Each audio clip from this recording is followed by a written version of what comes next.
versus Perez. May it please the court, Timothy Weber here on behalf of the appellant Bernard Perez. I would like to reserve 5 minutes of my time for rebuttal, please. Sure. The trial court's order in the instant case returns to this court replete with inconsistent findings, incomplete findings, and erroneous findings, despite the court's admonition to actually make findings to justify the specific amount awarded. The court again goes to the relative incomes of the parties as set forth in the Child Support Guidelines worksheet to arrive at the amount that was awarded against the former husband in this case. It wasn't exactly like that, was it? I mean, she went through, she said she found these fees were unreasonable, this accountant's work was unreasonable, cut it down. She, described the hourly rates, which she found to be reasonable, and the number of hours that she found to be reasonable, and then awarded 65%, right? Well, Your Honor, I mean, it wasn't just he makes more money than she does, he has to pay her fees. Those same findings that you just described were in the last order that was reversed by this court. And then when we get to how you get to this 65%, she goes directly to the percentages in the Child Support Guidelines worksheet, which was just a conversion of the same two numbers that this court said she compared the last time. Last time she went, finding E in the original order was the two incomes on the Child Support Guidelines worksheet, and the court said, you can't just compare those numbers and award fees. This time she takes those same two numbers converted to percentages and multiplies it by the total of the wife's fees. And so we're really doing the exact same thing that we did before, ignoring the overall picture. Now, trial court makes a number of incorrect and inconsistent findings here. I'll give an example.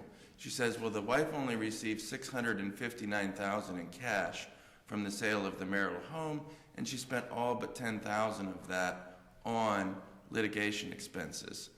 Well, the record actually shows the wife received $1,035,000 from the sale of the home. The trial court disregarded an order in the record. The wife received an additional $383,000 that was held back during the pendency of the first appeal. So she went in and made findings based upon the 2010 record. The wife had only received $659,000 at that point. But after that hearing, trial court entered an order dispersing an additional $383,000 to the wife. So the wife gets $1,035,000 in liquid assets from this divorce, from the sale of the home.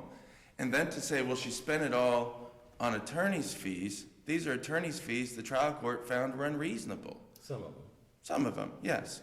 So we really have a picture here where she gets $1 million in cash and she has $311,000 in total attorney's fees.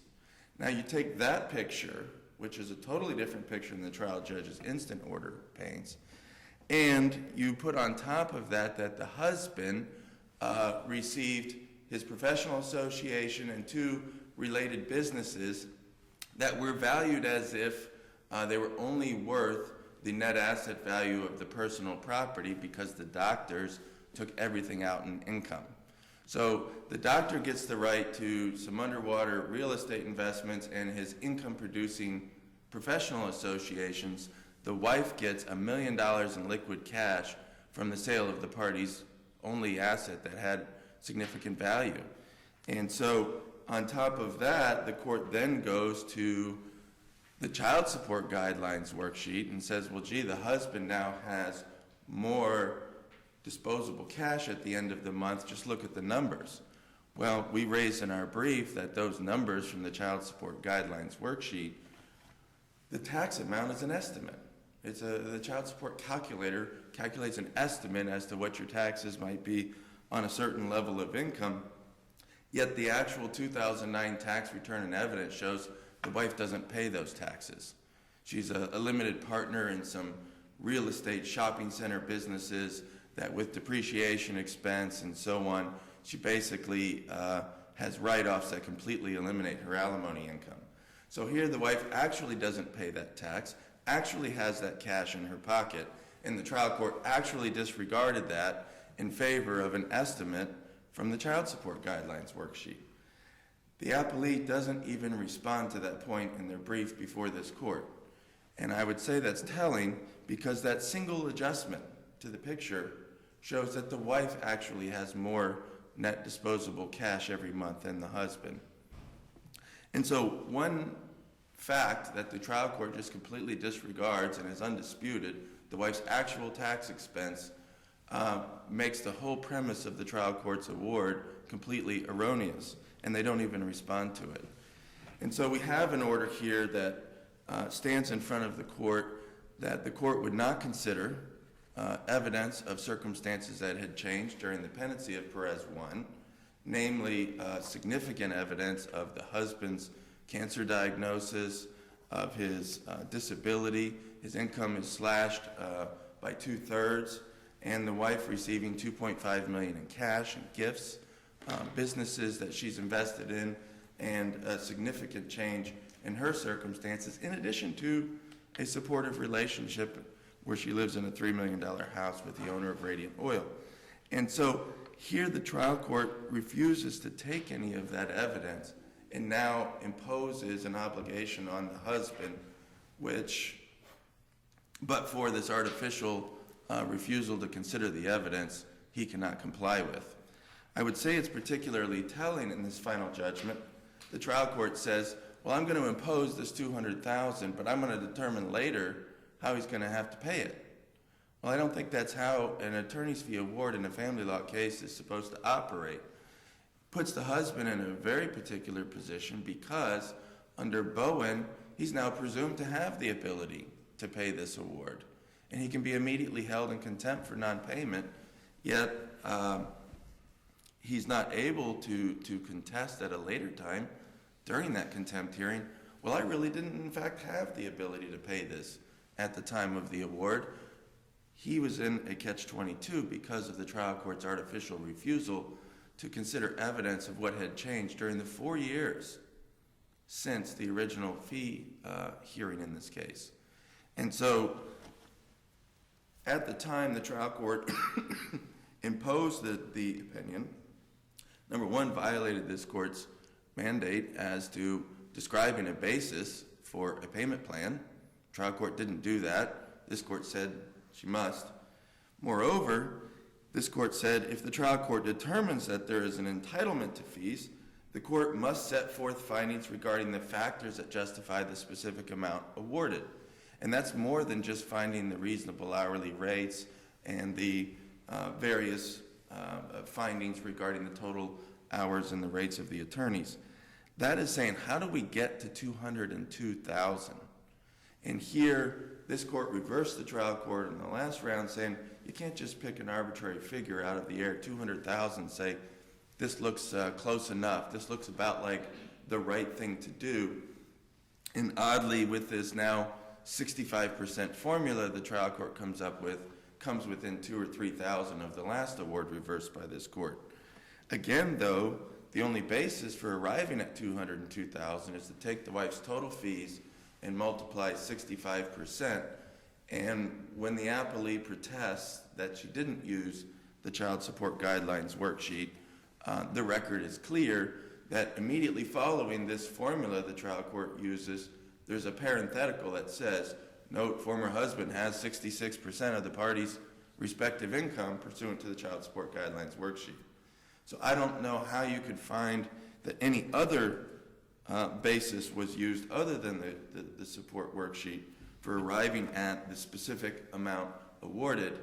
And if it's not that, then what is the basis? The court required the trial court to set forth findings regarding the factors that justify the specific amount awarded. And if it's not that, then the trial court has failed to do so. I would submit to the court that the trial court's next attempt to bolster this award is to say, well, the husband has superior earning potential. Well, wait a minute. The trial court found that the husband earned a specific amount of money in the underlying trial. And all of these amounts were predicated on the specific amount the trial court said the husband earned. To now factor in some theoretical superior earning potential on top of that is an exercise in speculation.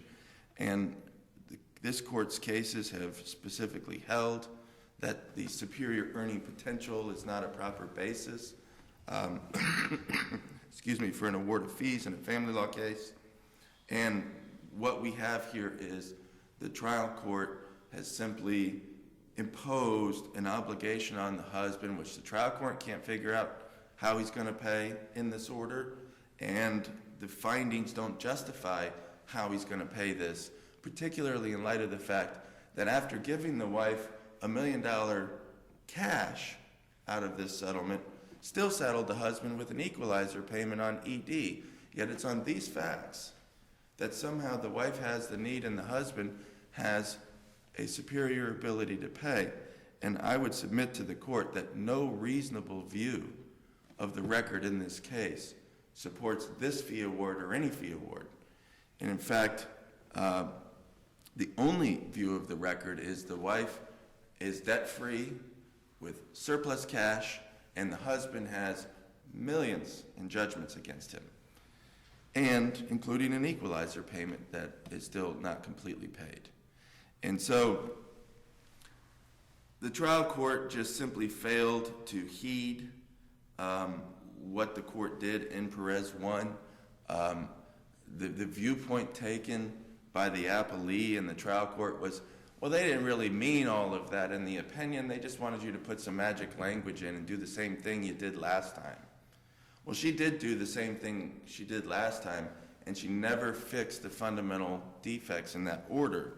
There are very few differences between the amended order and the order this court's already reversed. But didn't the Perez 1 contemplate that? Well, that the result would be the same? You just needed to make the findings? It also contemplated that there could be no fees. In fact, it says in several places, if you made the findings, I mean, the court didn't say we don't find record support for an award of fees in this case, did it?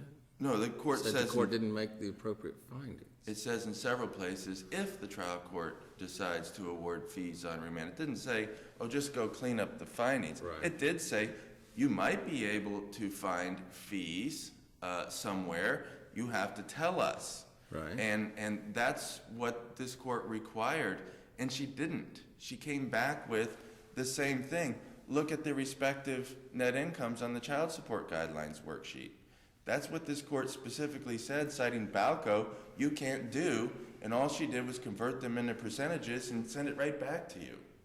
And with that, ignored the fact that the wife got $1 million in cash.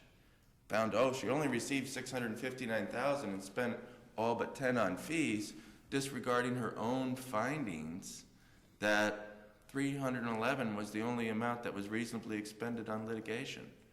And so with the wife having $800 and some thousand cash above what should reasonably have been expended on the litigation, she's given an award of fees in this case.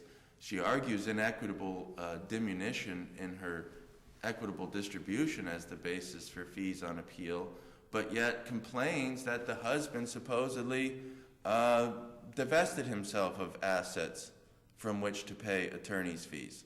So the wife's standard here is, I don't have to touch my assets to pay my own attorney, even though both parties' income couldn't have funded this litigation. Yet the husband's done something wrong by selling a non-marketable interest in his professional association to his brother in exchange for a place to live. And so I would submit to the court the double standard that the court employs. Well, you say the court is applying a double standard based on your interpretation of the husband's evidence. That's not obviously how the court is interpreting the husband's conduct in the case. That's not accurate, Your Honor. What the wife is saying here is, I shouldn't have to touch any of my ED to pay my attorney. Well, there's a lot of case law that says where one party is in the superior financial circumstance, the other party should not have to invade his or her equitable distribution in order to pay attorneys. So a lot of cases that say that. Well, you can't inequitably diminish your equitable distribution. And here, the Conlon case, which they cite, the wife had to invade more than half of her ED.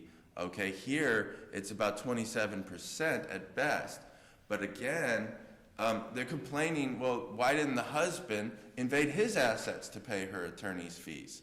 He's got his own lawyers to pay. In fact, the record before the court showed he had $250,000 in unpaid legal fees. At the time, the court is saying he should pay hers too. You're down to about your 5 minutes, Mr. Weber. So and I would just do with them what you wish. I'll reserve that, but I would just submit to the court that the trial court just simply never looks at the husband's circumstances. It's all about what can I get to the wife here, and that's the double standard. Complaining he's not invading his assets to pay her fees, and not requiring her to do the same. Thank you. Hello, Ms. McGuckin. It's been a long time. It has, Your Honor. We've been around a long time, so it's been a long time Yes, since we've seen each other. we have. May it please the court, my name is Kay McGuckin, and I represent Carmen Perez, who's now Carmen Di Gerlando, the former wife in this case. And, you know, this court should really affirm the trial court's order, because this court actually told the trial court what it wanted the trial court to do. The trial court, this court told the trial court that it made no findings concerning wife's need for the award, but just reserved jurisdiction to consider the award and the costs. And, but the trial court found that the amended final judgment of dissolution marriage, that the husband did have the ability to contribute, but didn't say enough about what the wife's needs were. So obviously, the trial court must look to each spouse's need for the money versus the ability to pay. And the court has to look at has to consider the overall financial resources of the party. So it's not just need and ability to pay. You have to look at not just income. You look at the overall resources of the parties. And so the court was told to make specific findings. So the court did just that. The court found that the wife had a need of $11,839 and awarded her alimony of $12,008. The trial court's alimony award, combined with the wife's imputed income, left the wife with netted her $11,889, of which her expenses were $11,839. So it didn't leave her with money to pay her attorney's fees. Additionally, the trial court found that wife's equitable distribution award contained an equalizer payment of over $800,000. And at the time of the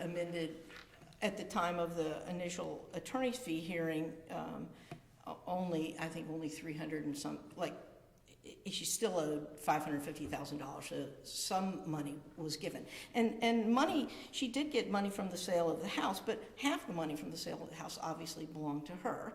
And some of the money from the sale of the house, they weren't all just for attorney's fees. It wasn't just all equitable distribution. He owed her retroactive support and some other expenses. So that left like $550,000 that she hasn't been paid, where he actually received all the income producing assets, all of these businesses. And the court found that wife's liquid assets were depleted by former wife, paying prejudgment debts, most of which I think were incurred during and for the litigation. And the court also found that the husband had a monthly surplus to contribute to wife's attorney's fees, and he had a superior earning potential. I don't think she meant necessarily for the future. At that point, he made $46,000 a month, and the imputed income to my client was $35,000 a year. I think that's what superior earning potential meant to the court, certainly in that position. His income was contained in the amended final judgment, and that was not reversed on appeal. His income allowed him to contribute to wife's fees. And he The court also found that in the amended final judgment and again in the amended order granting the attorney's fees after remand, that he intentionally, the former husband intentionally divested himself of assets which would have allowed the payment of a lump sum amount to former wife. And instead, he had the ability to pay it on a monthly basis since he had, made it, he had done things that the court, I think she called it playing loose with his, finances and assets. So she still believed that he had the ability to make these payments. And if he didn't, since he got rid of the ability to make it in a lump sum, he could make it in a monthly payment. Now, in the amended hearing, she didn't say what that amount was because we had a supplemental complaint pending. So a petition to modify on his side. Yes. And so she didn't make that ruling. She left it to deal with at that hearing. And at the time of the original fee hearing in 2010, again, my client hadn't received the equitable distribution. And the court used monthly expenses and surplus. That showed her, she made findings on what the monthly expenses and surplus was so that she could argue so that she could make a finding that he had the ability to pay. And then the court told her she had to make sufficient findings to justify the specific amount. So the trial court made over 20 findings justifying the specific amount in paragraphs I through I through AA and EE through FF. I mean, you don't want to hear them all again, but she went through and said, I'm allowing these things. I'm not allowing these fees. This is the attorney's fees. And she admitted that she had made a mistake, which this court brought to her attention. Rate. Exactly, the fees of $450 versus $350. And so she corrected those things and came up with the figure of the total fee that she found to be reasonable, by making many findings of fact to be $311,225. And then she found that he should pay 65% of that. And the 65% came up to be this $202,296.25. So, she didn't just take the child support guidelines and multiply them towards that number. She actually made the findings of fact that you required her to do. She came up with a number. She looked at all of his overall financial position to determine that he needed to pay attorney's fees. And then she determined that he should pay 65%. And his combined net income is 66%. So that may be where she has come up with a number, but that's not what, I don't think the court's saying that she can't do that. The court's saying in the case law that you don't just say they're going to pay a fee and you multiply it times the percentage from the child support guidelines. You're supposed to come up with findings of fact and look at the financial resources of the parties and then determine what is a reasonable fee. And I think that the court did that. I think she has the right to do that. I think she could have awarded 100% if she had decided to. In fact, you cross-appealed in the first case on that basis, correct? Yes. In this case, we did not. Right. And so, and I think some of the cases cited are that maybe the fee should have been 100%, when the court figures out what the fee should be.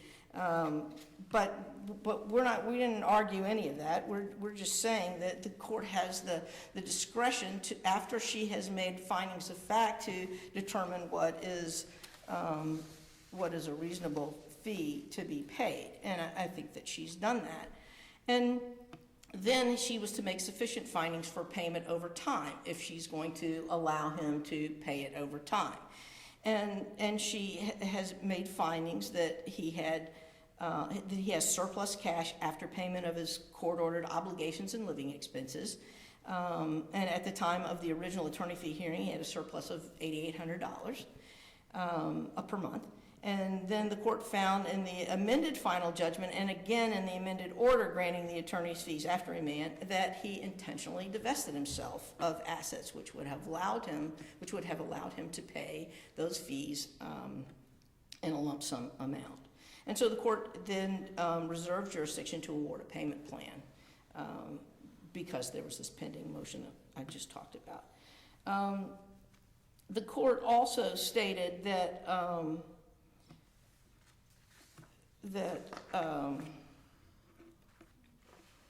I guess that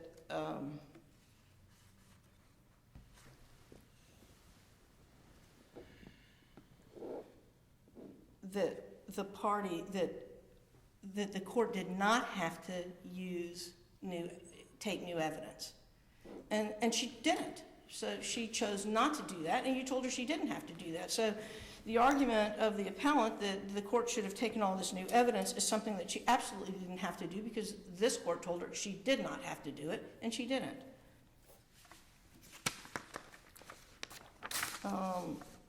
Your position on the interest.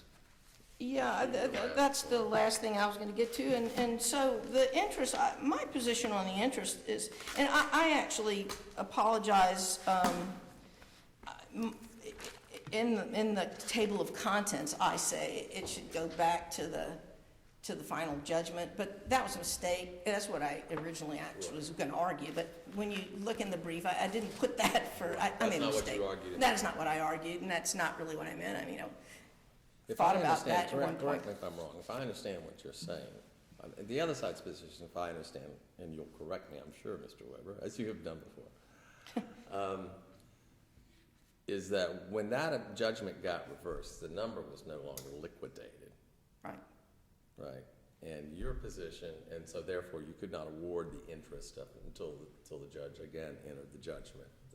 Your position is the judge didn't really, that the number was liquidated at the time, and the judge didn't really change the number. What the judge did was plug in the findings to support the number.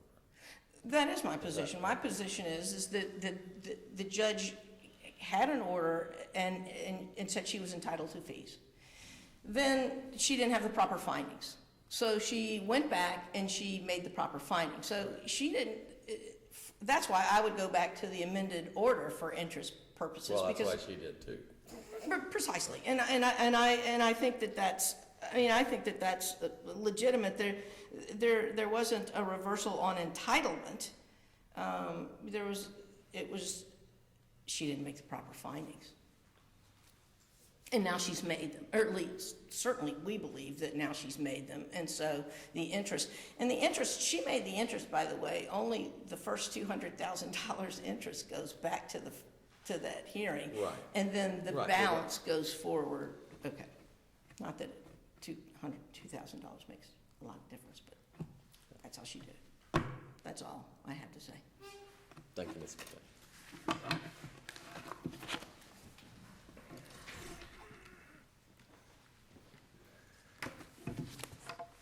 Just going to touch on that interest question.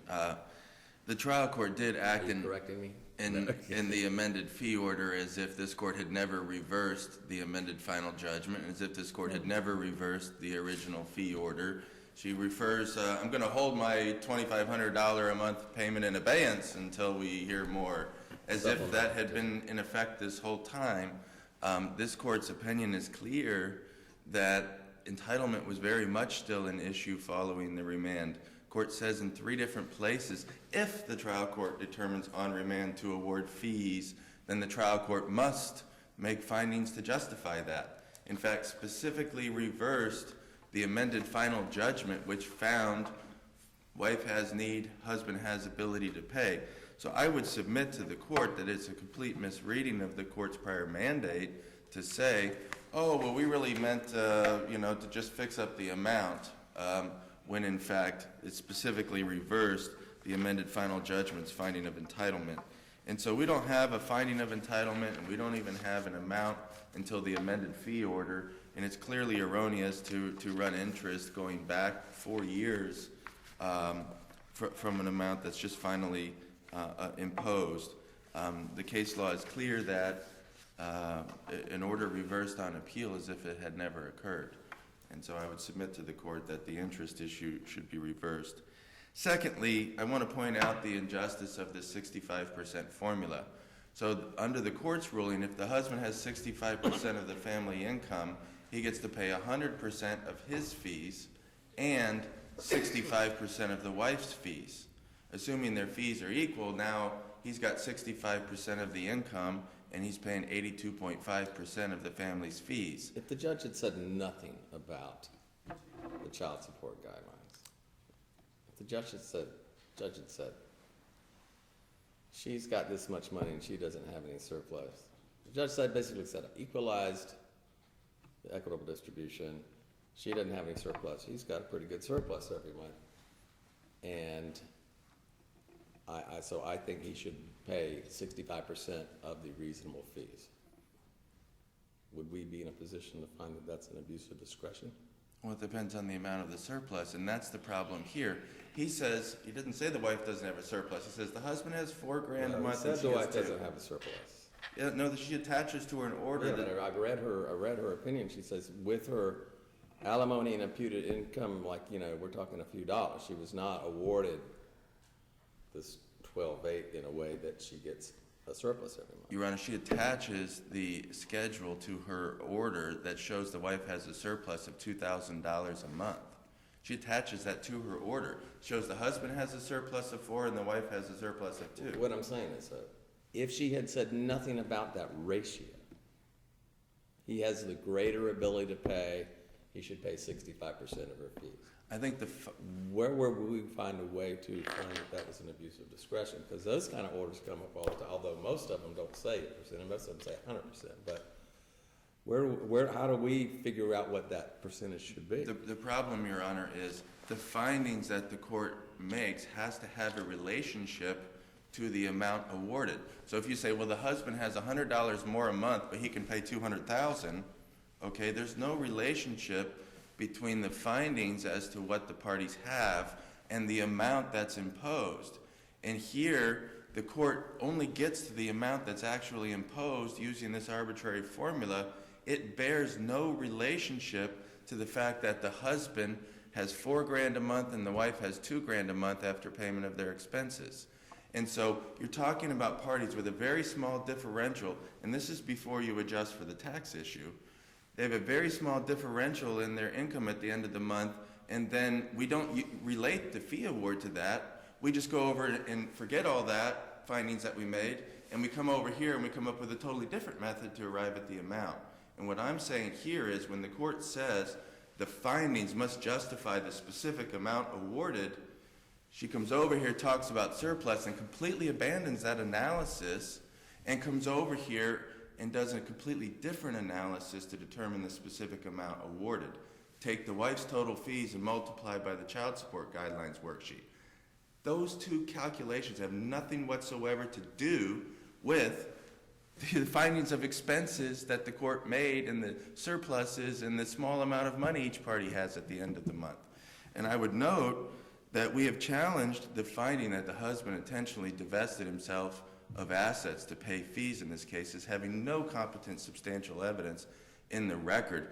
The assets he supposedly divested himself are his professional association and his other 2 professional businesses that are just his personal efforts and his brother's personal efforts.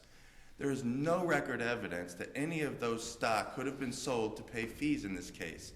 And so to suggest that the husband transferring those interests somehow divested himself of an ability to pay fees, that was his vehicle for earning his livelihood, keeping the income the court made.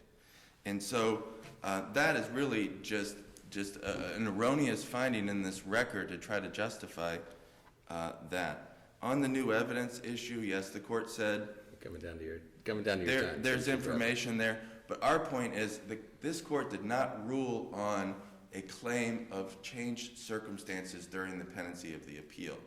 It's an entirely different issue than you don't have to take new evidence to make findings as of 2010.